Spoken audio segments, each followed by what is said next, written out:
My name is George Gamota, and I would like to welcome you to the latest edition of Lexington Remembers.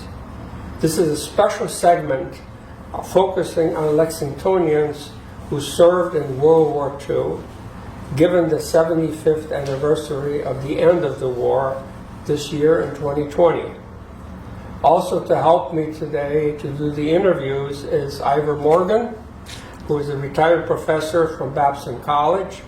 Ivor, like me, witnessed World War II in Europe, but from a different perspective, watching airplanes above. In my case, dropping bombs.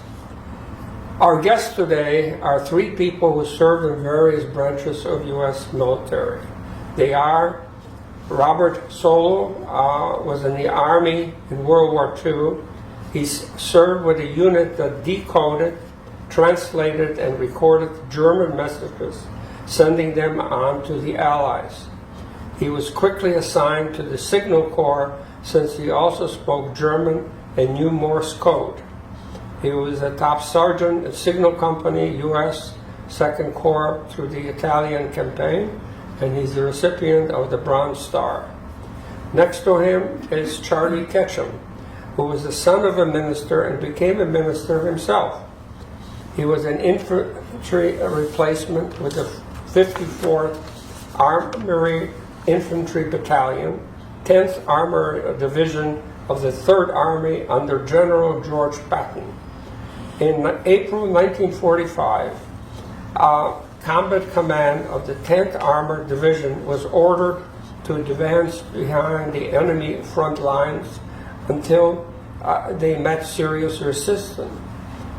Charlie was sent back to procure ammunition, and on his way back to his unit was confronted with the experience he would never forget, but hopefully he will tell us about it today. Last is Len Rothman, who was born in 1925 and enlisted in the Army in 1943 after graduation from DeWitt Clinton High School in New York City. He was sent to Fort Benning, where he trained as an engineer at the Army Specialist Training Program known as the ASTP. He was sent to the Pacific as a teletype operator. He was stationed in Manila and then at the end of the war sent to Tokyo to work with MacArthur's reclamation project. Before we begin, I want to say how much we appreciate your service. You are the best of the greatest generation. Thank you. We will start with Bob. You are worldwide known in the field of economics, having received the 1987 Nobel Prize.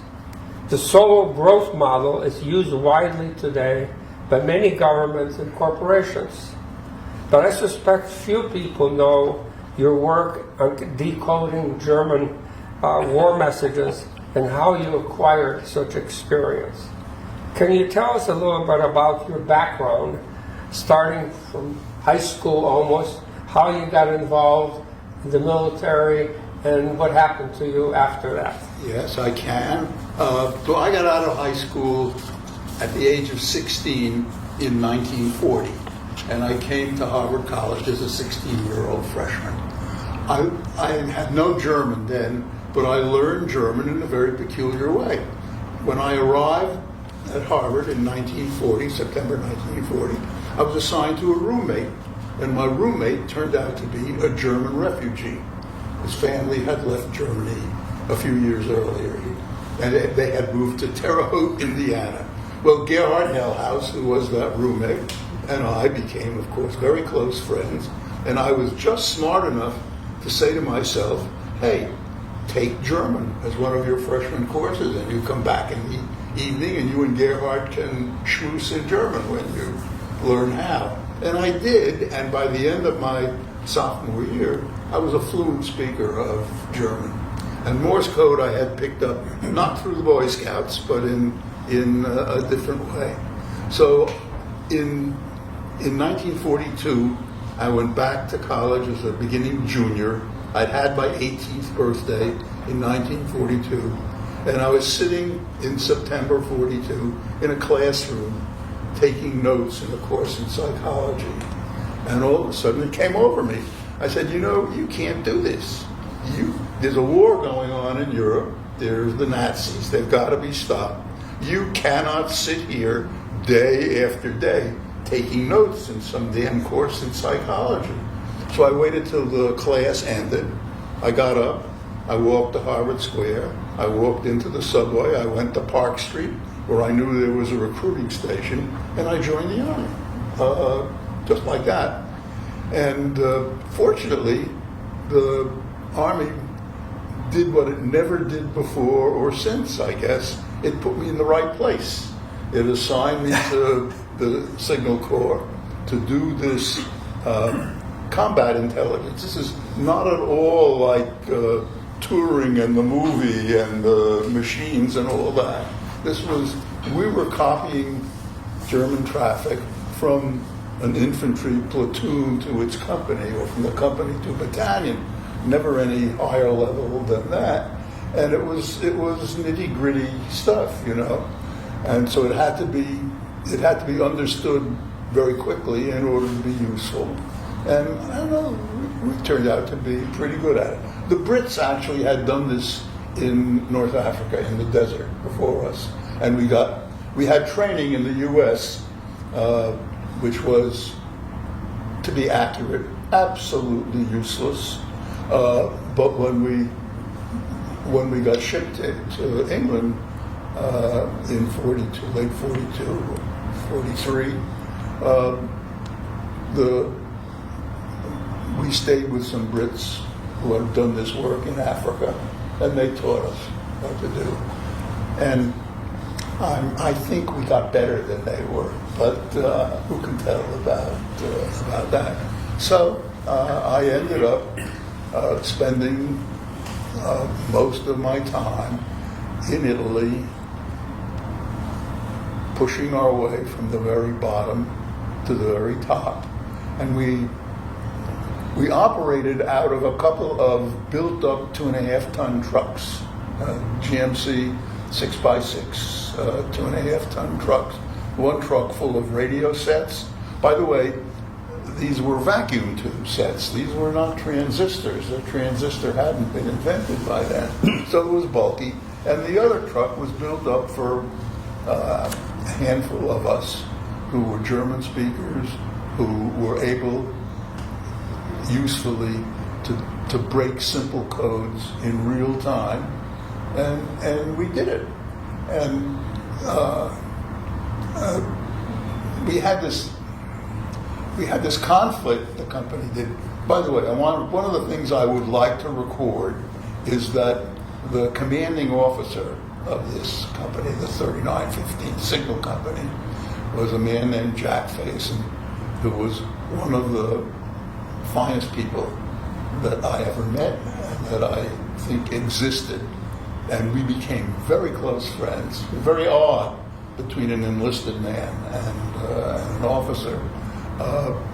We became very close friends and remained close friends until he died a few years ago. Still, every time I set foot in New York City, I haven't done that in 1 or 2 years, every time I take his widow out to dinner. So it was anyhow, this was a well-run company, and I think we were good at it. I think we were very competent and did a lot of good work. I could give you examples, but they would take forever. And but a standard for us would be, so one of the things I wanted to say is what we had to do was find these radio sets whose messages we were intercepting were very low power, very high frequency, and as a result, you really had to be line of sight. You had to be able to see the transmitter whose Morse code you were listening to. So we needed to get as close as we could. On the other hand, we couldn't be out in the open because we were not easily mobile. These were trucks but we had to have a generator to get electricity to run these radio sets. And if we had been seen, we would have been an immediate target. So it was this finding the ideal place was just behind the top of a hill looking down, but we were very rarely looking down on Germans in Italy. They were always in the high ground, and we were always going up. But anyhow, so we would sit there and copy messages from half a dozen units, and we got to know very, very well.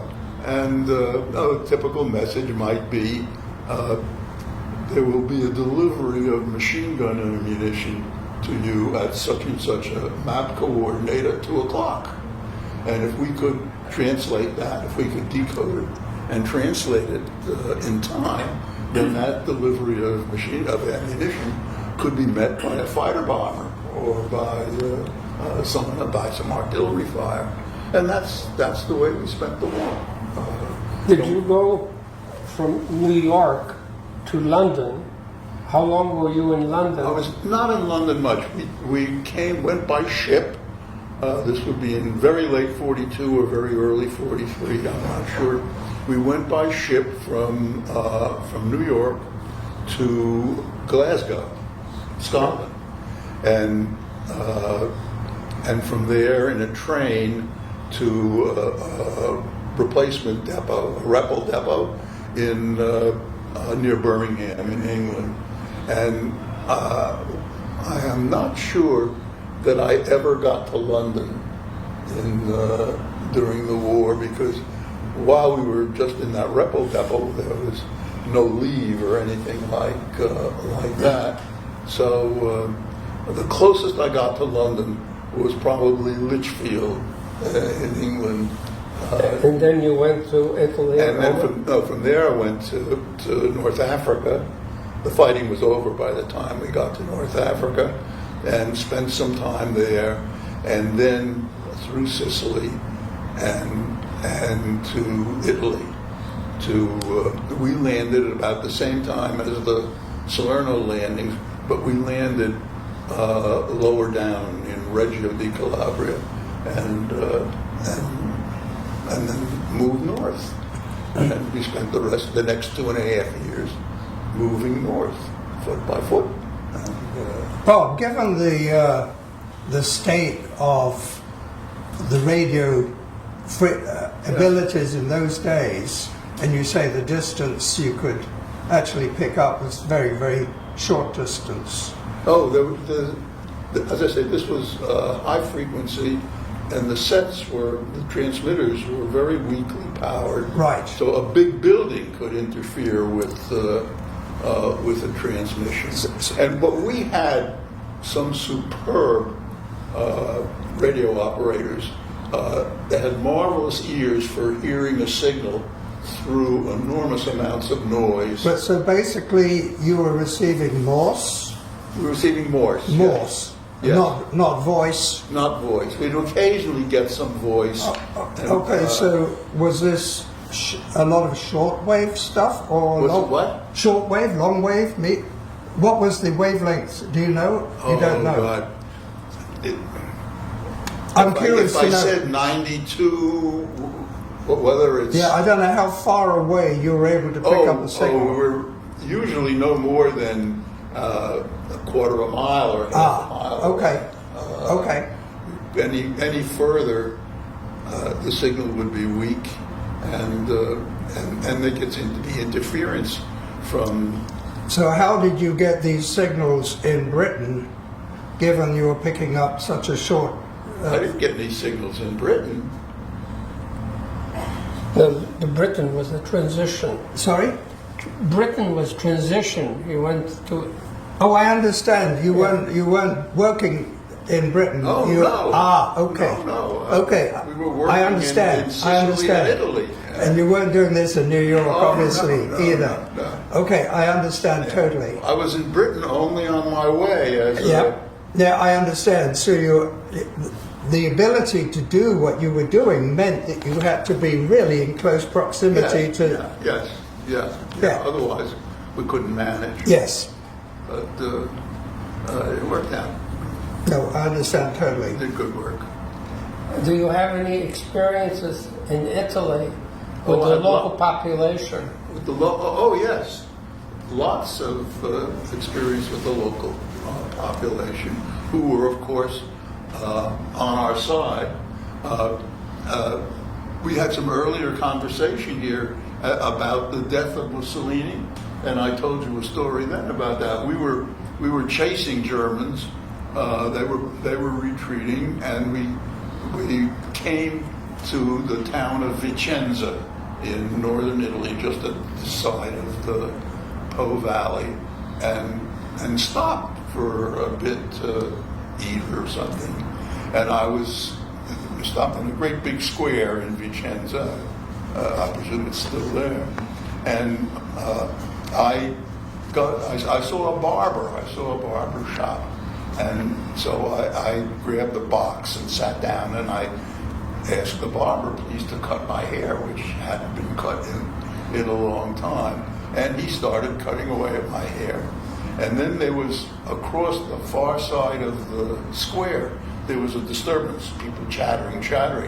So the barber put down his scissors and ran over to see what it was.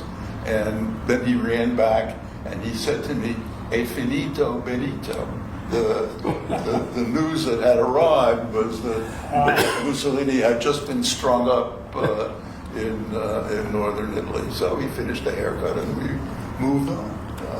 But we had quite a bit of interaction with local people who, most of our time was spent nowhere near a city. We're in the mountains usually, and the local people stayed there. They had no place to go. They were out to get out of the line of fire. But so we chatted away. I learned a certain amount of pidgin Italian on the way. And, I'm curious, how much of the signals that you were picking up were actually coded as opposed to... I would guess that about 2/3 was in simple codes, and the other third was in plain language. Plain language, yeah. Yeah. Yeah, because you were really close to the front line all the time. Yeah.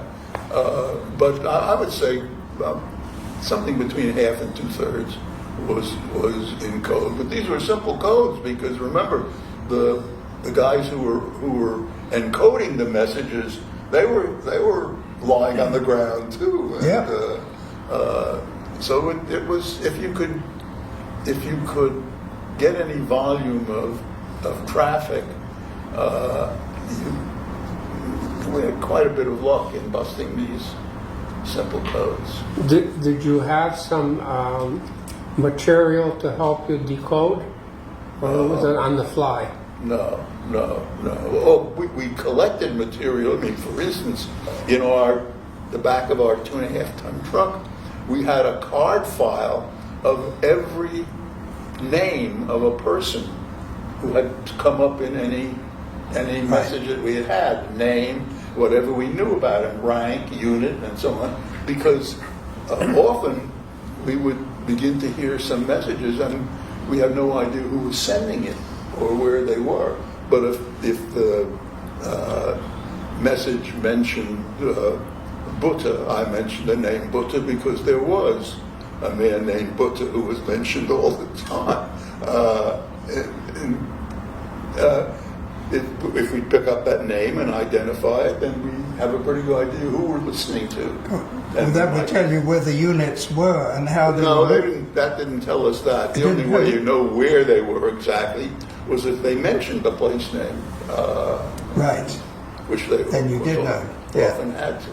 Yeah. Interesting. But see, we never heard any unit higher than, I would think, a battalion headquarters. I'm trying to think whether we ever heard any regimental traffic. I don't think so. Right. So this was very low level stuff, and but it was there on the ground, and it was real time. So it's a strange way to spend the war, but we did spend the war that way. Was there any coordination between your unit and other units similar to yours? No. There was at least one other American company doing what we were doing, but they were far away. They were too far away for it to make any sense. Interesting. We knew some of the people because they had transferred from one to the other, but no. There was no sharing of it. No sharing. But I don't think it was. I don't think we had anything to share. Actually, there's no reason why a unit here, a German unit here, should be using the same code as a German unit there. They tried to change from time to time, anyhow. So it was a form of research. That's what we did. Very interesting.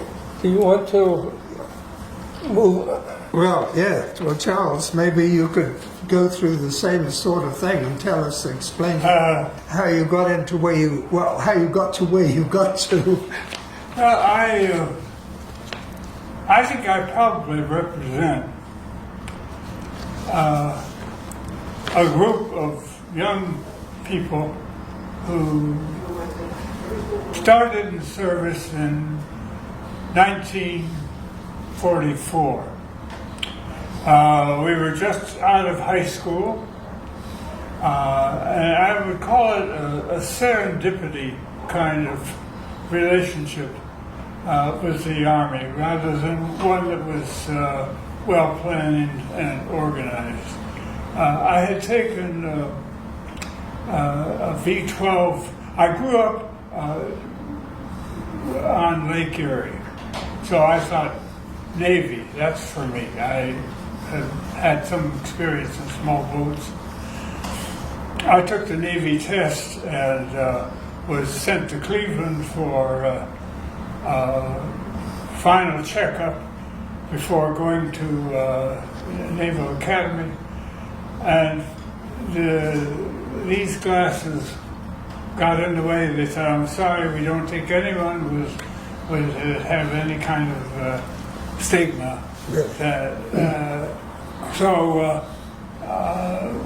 Thanks for applying, but no thanks. And just about that time, a month or so after that, my draft number had come up. And so I was drafted and went through a very brief orientation, and they had said, "What would you like to do?" And I didn't want to say go home again, but that's pretty much what it was. And they said, "What are you interested in? Can you do any mathematics?" And I said, "Yes, I enjoyed mathematics." They said, "All right, we think we'll send you to a school for meteorology." And so down I went to Georgia, at Camp Stewart, Georgia, and went to meteorological school to learn how to use satellites, get the air currents, because we were to work with the big anti-aircraft guns where the shells would go up and have to be adjusted. Well, 2/3 of the way through the school at Camp Stewart, Georgia, the order came down and said, "We're sorry, the casualty, we're not sorry about the number, but the casualty rate is for meteorologists is very low.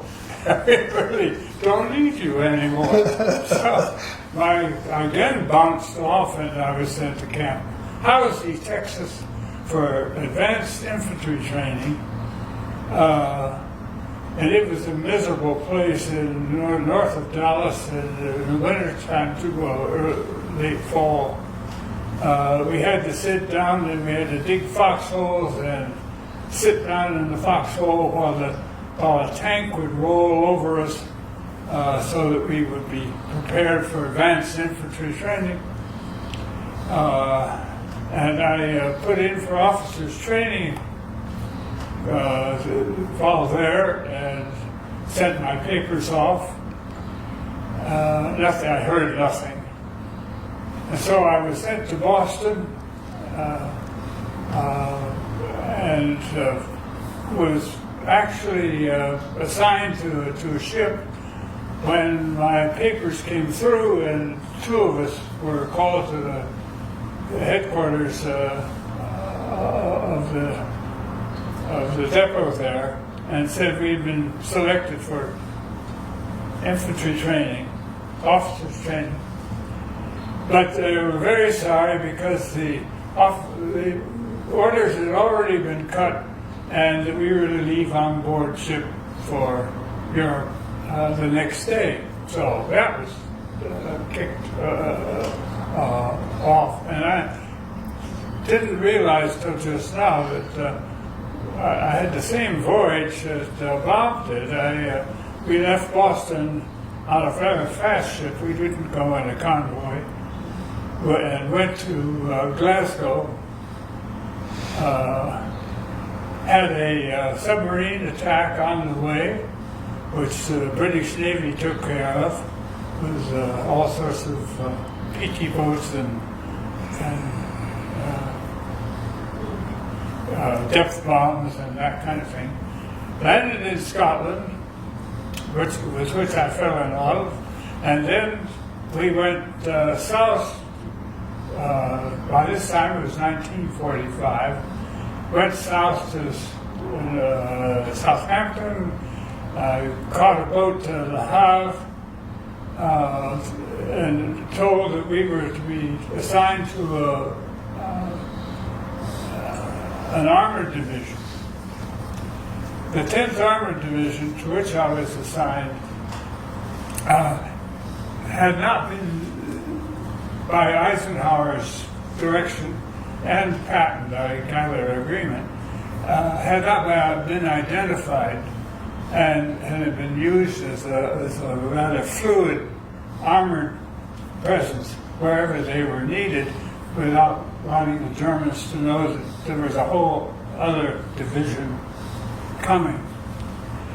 They were in Bastogne with the 101st Airborne Division.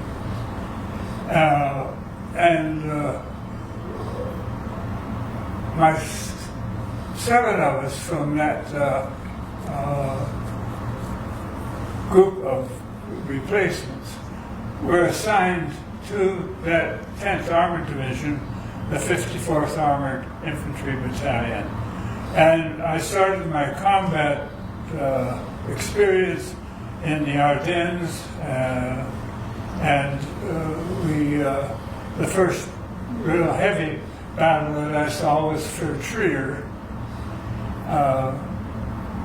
And from there on, it was the action of an armored column moving east until we crossed the Rhine at Mannheim, and then headed southeast towards Munich,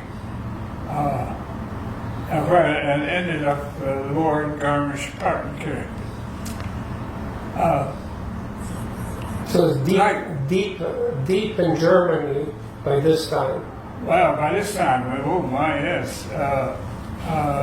And it was sporadic. We had times of heavy combat, lots of artillery.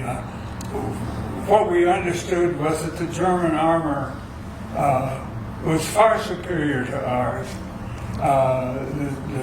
The German artillery was, they used a gun called the 88. Yeah. 88 millimeter. They used it on their tanks. They used it on their field artillery. They used the 88 everywhere, which was wonderful because they could just. Scariest thing I ever knew. So we had to overwhelm them. Which is really what we did. we had to have twice as many tanks as they did when we went into tank warfare. And I don't know how, maybe I give a very brief description of how a tank division works. You're divided up into artillery and attack units, and they usually consisted of about 15 tanks and about 30 half tracks with infantry. And they would have two tanks in the lead, followed by two half tracks with GIs in it, then some more tanks, and then finally the rest of the half tracks. Half tracks had two 30 caliber machine guns, one on either side, 50 caliber machine gun on top. So it was quite a fighting unit. We thought of them as moving coffins, those half tracks. Yeah, well, that's... But not as, in some ways, not as deadly as inside the tanks. Inside. But your role was not inside the tank. Pardon? Your role was not inside the tank. No. Right. Mine was on, actually, Bill Malden had it. Right. We used to sit on the back of some of the lead tanks, particularly when we were going through a wooded area, and we'd have our rifles or whatever we were doing to try to get anyone who would come in with a rocket or Good. In your training run up to this, you didn't mention much about firing weapons and learning about weapons and all this sort of thing. No, that was all done in Texas and done very swiftly. We were trained on the M1s and 50 calibers and 30 calibers and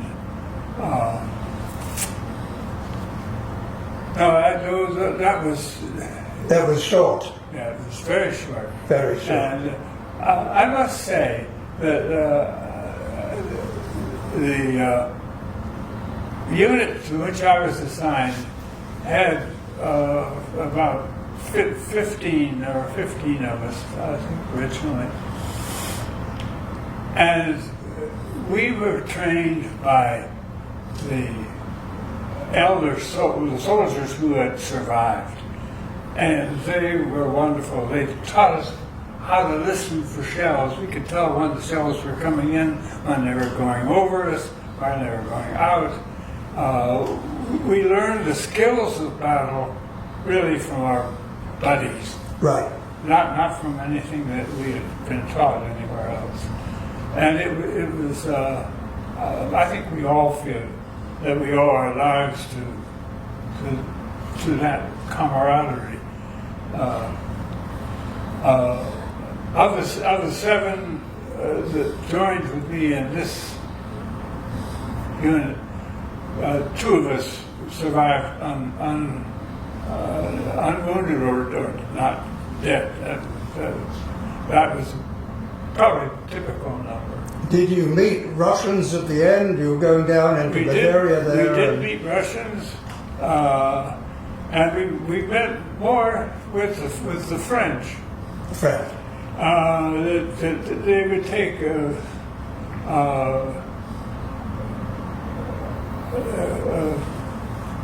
large contingent from the 10th Armored would be assigned to the French First Army and the American 7th, which was also down in the southern part. And we would we had a very difficult time, not with the American 7th, but with the French First. And I remember one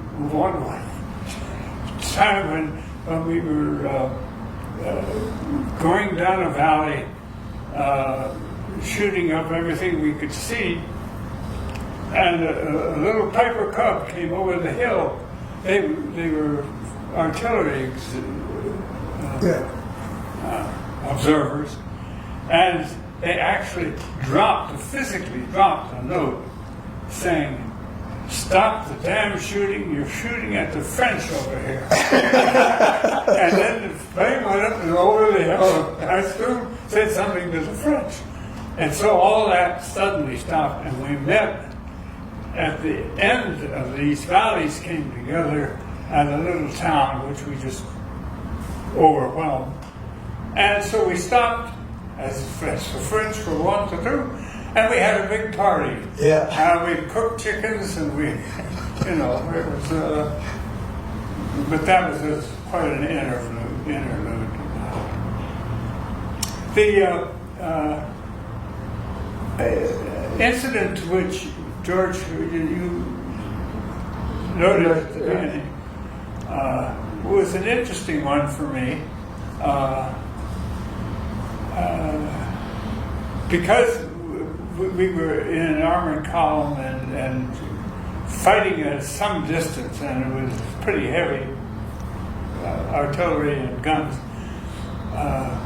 The immediate contact that, say, a foot infantry might have had was not ours, or rarely ours.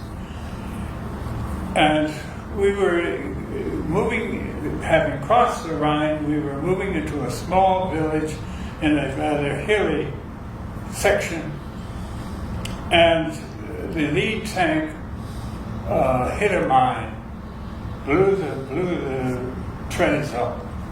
Well, this is an old trick of the Germans, and they had these places zeroed in long before. They knew exactly where it was, exactly how to hit it.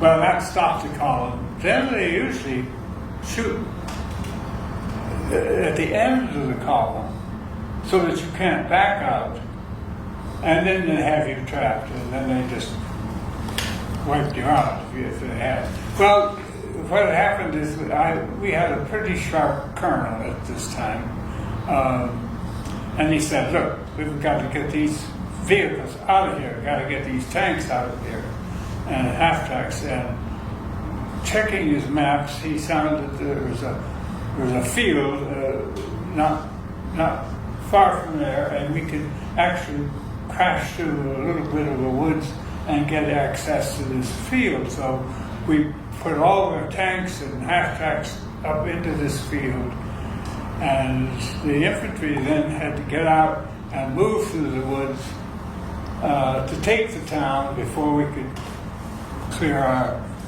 the road. What happened is, using our largesse, we started going through the woods and just shooting up a storm, really, on both sides with our rifles. And we were running out of ammunition. And so I said, "All right, I'll go back and get some." So I went back to the tanks and half-tracks and whacked on the side because they were all buttoned down. There were still snipers around. And I picked up about 13, which is all I could carry, bandoliers, which swung around the neck, and headed back through the woods. And I heard somebody say, "Here," and I went over. I thought it was one of our guys that had gotten hit. And here in German is very similar, here and here. And like aside, like Bob, I had taken German in high school because I was thinking seriously already of medicine, and I thought, well, I really need to get medical competence in mind.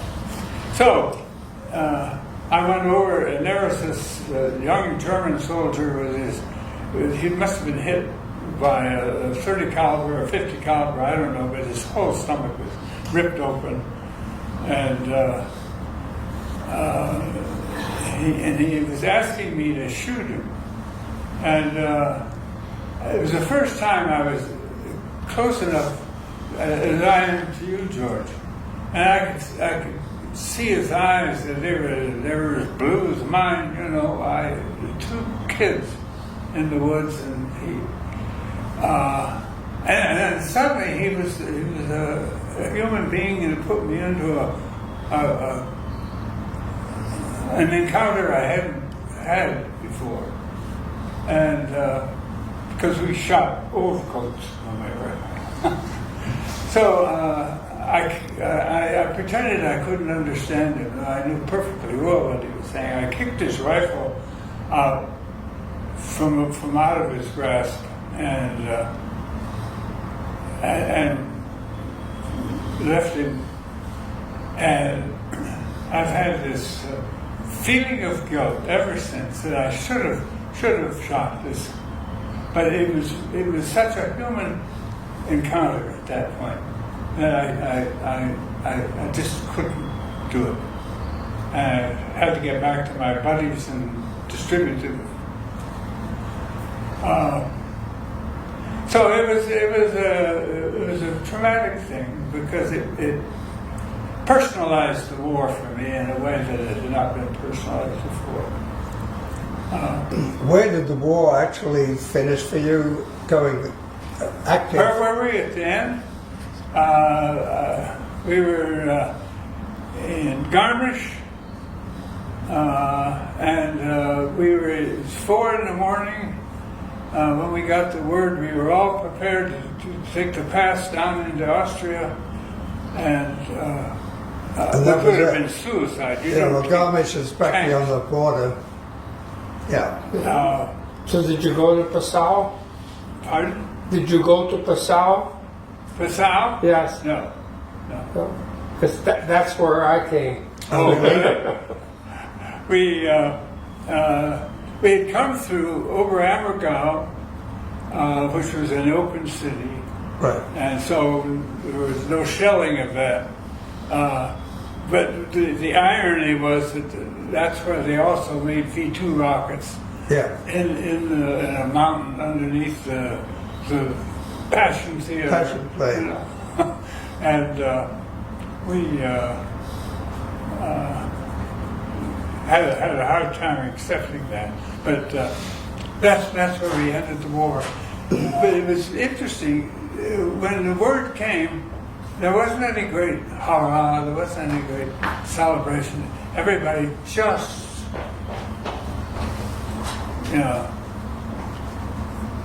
went and had a nap. We went. That's it. Went to sleep.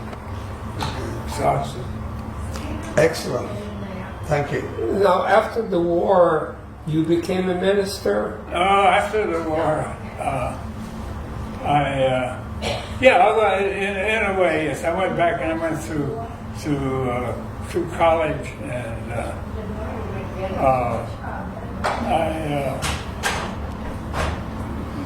then went into do some philosophy, and I found theology, and I accepted an ordination, and because some of this happened in Edinburgh. I'd gotten a Fulbright scholarship, went to Edinburgh for 2 years, and then went to back to this country at Drew University, and then back to St. Andrews for 3 years for a PhD. And so I was only a minister, functioning minister, for 2 years. And then I went into teaching, and I've been teaching for 40 years or so since at Allegheny College in Western Pennsylvania, and then at Smith College here in Massachusetts.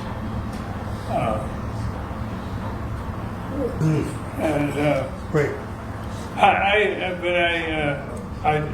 really think going into the ministry, not only because it was in my family's history, but I think the war had given me this desire to do something positive instead of something destructive. We're delighted to have you today, Joan Keenan, to join us in this discussion of your World War II experience. Joan graduated from Radcliffe College in 1944 and went to the Navy as a wave 2 days later. She was on active duty for 2 years and then served as for 20 years as a Navy ensign at the National Security Agency, NSA. And at the time the NSA was there, nobody knew about it. In fact, it was a place that nobody talked about it. And she was forbidden to talk about her work because you have to sign all kinds of papers, since it was top secret, even code secret.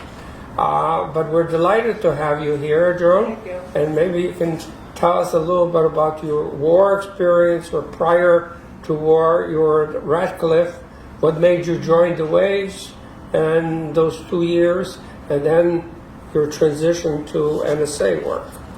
Well, thank you. I was on active duty for 2 years at NSA. That is, I began at Northampton, on midshipman school, and then we went to NSA. I'll tell you one thing about NSA. We were fresh young ensigns, my roommate and I, and these cute Marine guards would greet us every morning with "Good morning, Admiral." So we instinctively said "Good morning."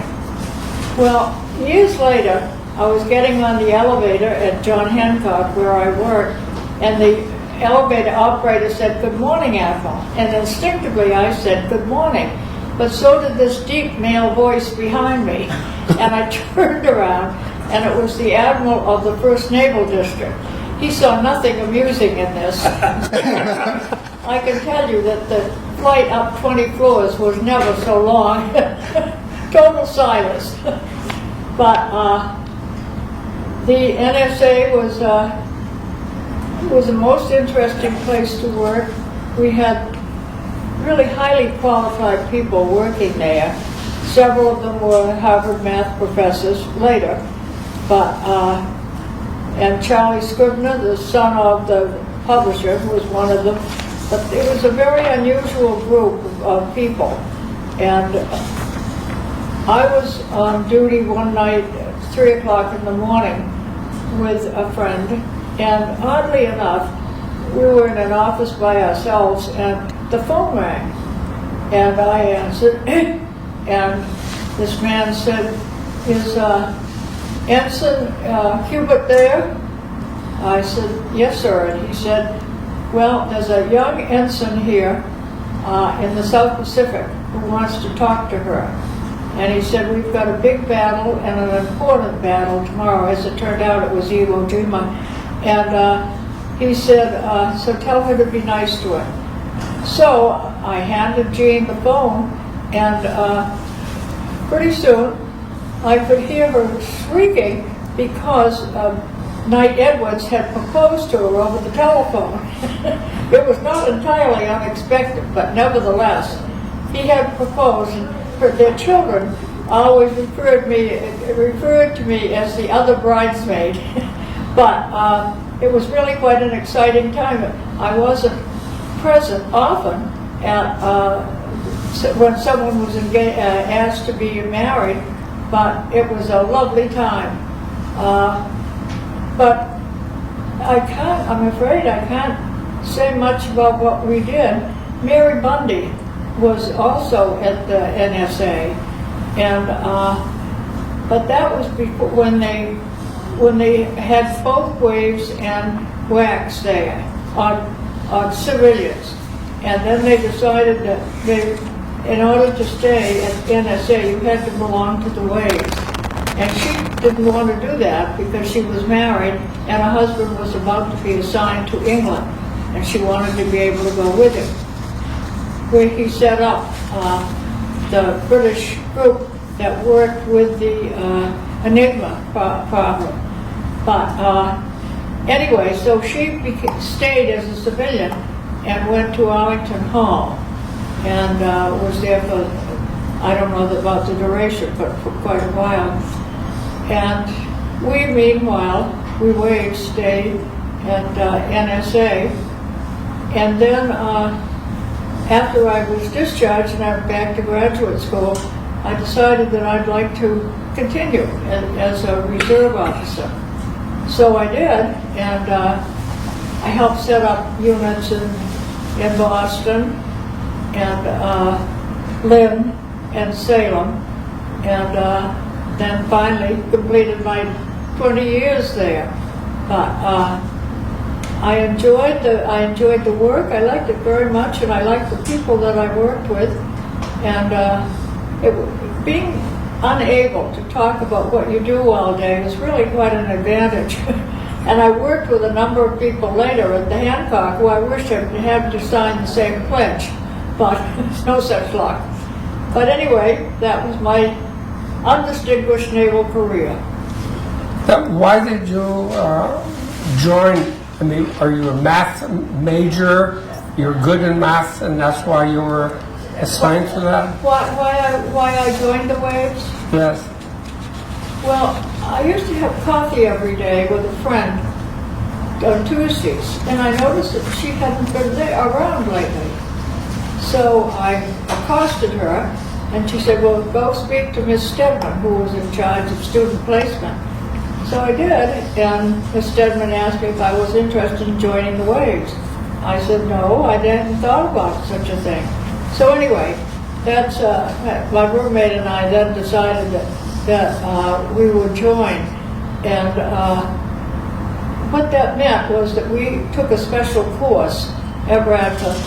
All the women in the Seven Sisters took the same course and were also invited, so to speak, to join the Waves, and they so it was a very different kind of Navy experience. I don't think many people would spend the war with the Seven Sisters. Did you have any interaction with other women, especially I'm thinking of Goddard space program and the lady who just passed away, Johnson? No, I didn't, because the timing, I was in Washington from 45 to 47, active duty, and we were just strictly confined. At first, when we worked there, we weren't allowed to say where we worked, but then that loosened up a bit. But it was a wonderful experience. Well, you know, NSA today, of course, is full of computers. I mean, rooms and rooms. Yes. At the time that you were working there were some computers, I imagine. I never saw one. But You never saw one, so it was all by hand. no. I mean, we did not. Maybe there were some, but I never saw them. But the work that you did was more, I guess, traditional with writing down and interpreting. I mean, NSA's responsibility is to interpret signals, voice and others. And I'm just wondering, how was it done in the 40s before the age of computers? That's what was interesting to me, going back every year to see the changes in the way we did our work. But initially it was all done by hand and paper, Yeah. lots of files. Yes. Do you still have connections with your Waves through the years? Well, if you mean, can I buy my cat food at 20% off? Yes, I can. And do. But I think I'm one of the last survivors. Bob Solow and I are the last survivors from the class of 45. So I really don't, I have until very recently. One rather nice thing, my friend who was my roommate in the Waves died about 10 years ago, and I'd been a close friend of the family's, and I was in the wedding and so forth. But anyway, one of her daughters every single month since then has called me to see how I am. That's a very lovely thing to do. Can you say something during the war years? you were doing also signal interpretations. Near the end of the war, what was it like? Well, we were the last class of waves at Northampton. Okay. And So the war ended there. yes. And so ours was more of a cleanup job, I'd say, because there wasn't that much traffic coming in that was of interest to people. Not then. Very, very interesting. I mean, it's sort of different roles that people played during Yes. during the war. Now, I like to sort of turn to Len because two of you were European theater, and you were kind of statewide theater, but you were on the Pacific side. I mean, in some ways, your experience, why were you sent to the Pacific and not the Atlantic?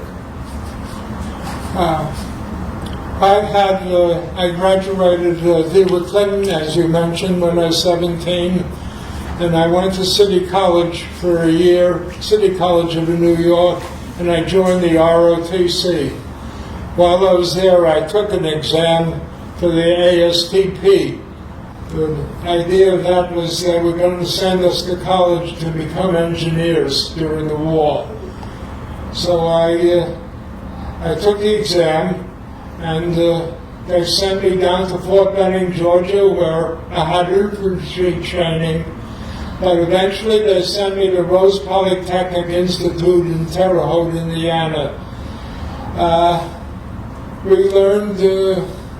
We took college courses there, but after one semester they disbanded the program, and they sent me down to Missouri, where I really had nothing to do until they decided where they're going to send us. I was in the Signal Corps. They gave us an exam, the dots and dashes. I purposely tried to flunk that. I couldn't see myself listening to the dots and dashes all that long. So I guess I succeeded. They made me a teletype operator. I never typed before, but that didn't matter. Anyway, eventually they sent us overseas out of, I think it was Pittsburgh in California. I remember going under the Golden Gate Bridge, and we had no convoy, so they had the ship zigzag, and I was on the ship 57 days before we got off the ship. We went down to New Guinea, watched them do whatever they did there, and finally we came up to the harbor outside of Luzon, and we would get news. MacArthur's forces are in the middle hotel. They're on the first and second floor. The Japanese are on the floors above them. And every day we get updates. Finally, we came ashore, and there too, we really had no assignment at that point, but eventually they sent us to Okinawa. They were afraid that if the Japanese wanted to surrender, there would not be decent radio contact between Manila and Tokyo, so Okinawa was like a halfway relay point. But there too, it was unnecessary. And we just bided our time. And then one day on the bulletin board we saw a notice about a bomb had such explosive force equal to I don't know how many tons of dynamite. And eventually the war was over. So where were you? I was in Okinawa, the northern tip of Okinawa. Our company was all by itself. Just to kill time, we'd go waiting out in the beautiful waters there. There was no action there. Okinawa was fairly secure at that point. So at that time, you accumulated points for every month you were in the service. You got 1 point for being in the service, and you got another point for being overseas. So our points kept accumulating, but our company, they sent our men home from Okinawa as they accumulated enough points. But in the meantime, they also sent our papers up to Tokyo. And we waited for transportation. They were using the ships mainly to bring the armed forces back to the States, so they couldn't bring us up to Tokyo. When we finally got to Tokyo, we reported to duty, and the commanding officer said, "Boy, am I glad to see you guys." One of our fellow GIs stands up, "Sir, we're all eligible to go home. We want to go home." His face dropped. He says, "Please stay 3 months. That's all I want. You get a promotion tomorrow." "Sir, we're all eligible to go home." So they sent us the replacement center, and we waited until finally we got transportation coming home, and we came home the northern route to Seattle, Washington. And I guess that sums up my career. How was it when you came to Tokyo? Now, when you came to Tokyo, the war was over, Yes. the Japanese surrendered, Right. and we were the victors. How were you received by the local population? We avoided them. For one thing, I figured I got through this war. The Japanese had a reputation of never surrendering. They would surrender and kill you before they were killed. So I was afraid of getting us involved with the people there. In addition, pardon me, Joanne, but they had a sign on every street corner. All these girls have a venereal disease of some sort. Be sure to take a pro. So that didn't put us in very good light with those people. You didn't see me there. Huh? You didn't see me there. I don't think. So you didn't have any interaction. Well, I'm interested to know, here were people, General MacArthur came and essentially took over all order. Yeah.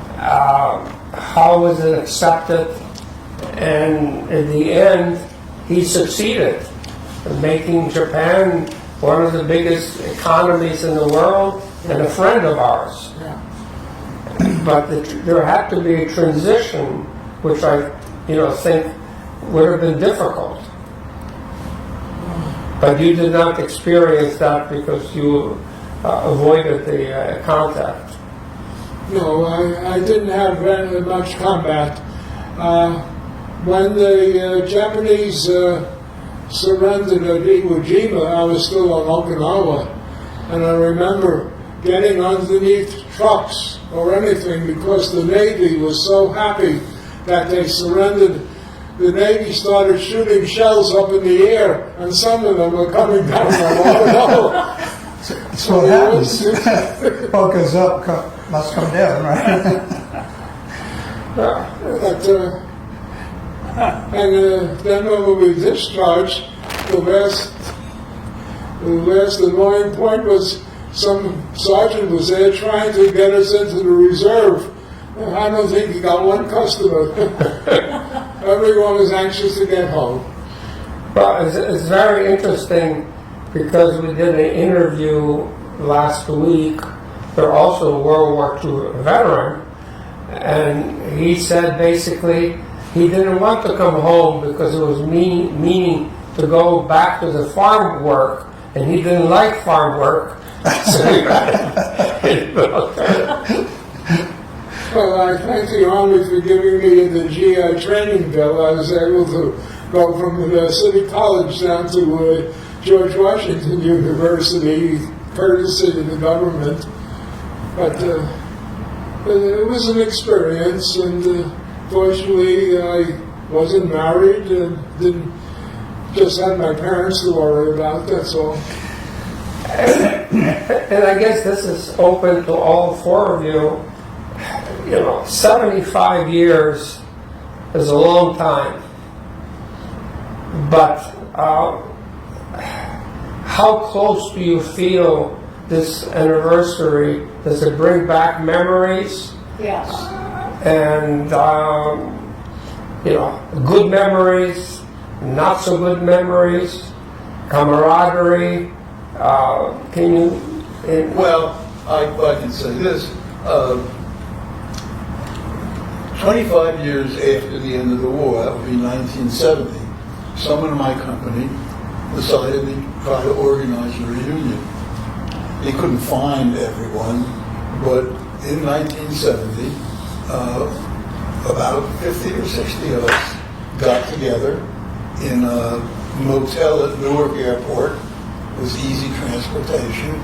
And after that, we had several other reunions because we were good. Actually, my wife, Joanne New at Radcliffe College, actually, came with me to that 1970 reunion.